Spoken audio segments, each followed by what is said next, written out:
এবারের জন্মাষ্টমীতে মাত্র 10 মিনিটে সামান্য কিছু উপকরণের সাহায্যে এই অসাধারণ মিষ্টিটা বানিয়ে ঠাকুরকে ভোগ দিতে পারেন।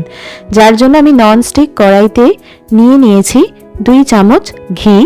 এবার আমি দিয়ে দিচ্ছি 1 কাপ গুঁড়ো দুধ আর 4 চামচ গুঁড়ো চিনি। গুঁড়ো চিনি না থাকলে চিনিটাকে একটু মিক্সিতে গুঁড়ো করে নেবেন আর লো ফ্লেমে 2 থেকে 3 মিনিট ভালো করে এটাকে মিশিয়ে নিচ্ছি।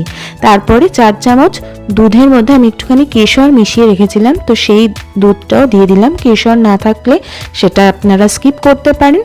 এরই মাঝে আমি দিয়ে দিচ্ছি একটুখানি এলাচ গুঁড়ো। এলাচ গুঁড়ো না থাকলে এলাচ থেতো করে দেবেন।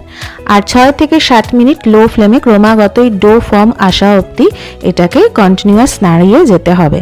তারপরে ডোটাকে ঠান্ডা করে নিতে হবে 2 থেকে 3 মিনিট। তারপর পছন্দ মতো মিষ্টির শেপ দিয়ে দেবো আর পছন্দ মতো ড্রাই ফ্রুটস দিয়ে ডেকোরেট করব, তাহলেই তৈরি মিষ্টি।